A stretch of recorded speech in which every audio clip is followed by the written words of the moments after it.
नमामि शम्भुं पुरुषं पुराण नमामि सर्वज्ञमपारभावं नमामि रुद्रं प्रभुमक्षयं तं नमामि शर्वं शिरसा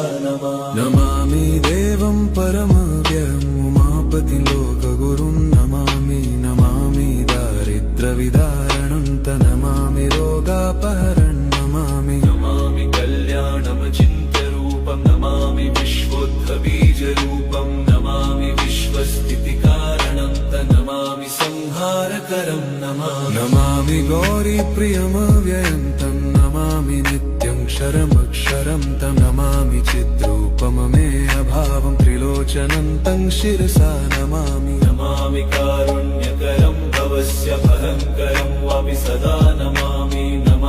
दातारं दीप्सितानं नमामि सोमेशमुमेशमादमामि वेदत्रयलोचनं तं नमामि मूर्तित्रयवर्जितं तं नमामि पुण्यं सदसद्व्यादितं नमामि तं पापहरं नमामि विश्वसहितेररद्द नमामि रूपाणि बहूनि धत्ते यो विश्वगोप्ता सदसत्प्रणेता नमामि तं विश्वपतिं नमामि यज्ञेश्वरं सम्प्रति हव्यकव्यं तथागतिं लोकसदाशिवो यः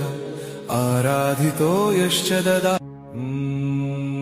नमामि शम्भुं पुरुषं पुराण नमामि सर्वज्ञमपारभावं नमामि रुद्रं प्रभुमक्षयं तं नमामि शर्वं शिरसा नमामि देवं परमव्ययम् उमापतिं लोकगुरुं नमामि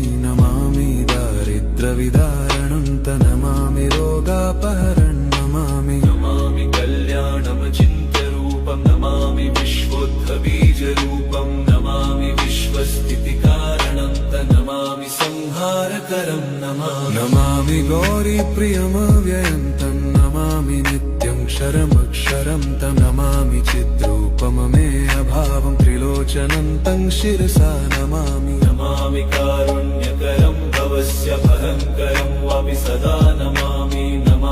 दातारं दीप्सितानं नमामि सोमेशमुमेशमादमामि वेदत्रयलोचनं तं नमामि मूर्तित्रयवर्जितं तं नमामि पुण्यं सदसद्व्यादितं नमामि तं पापहरं नमामि विश्वसहितेररद्द नमामि रूपाणि बहूनि धत्ते यो विश्वगोप्ता सदसत्प्रणेता नमामि तं विश्वपतिं नमामि यज्ञेश्वरं सम्प्रति हव्यकव्यं तथागतिं लोकसदाशिवो यः आराधितो यश्च ददा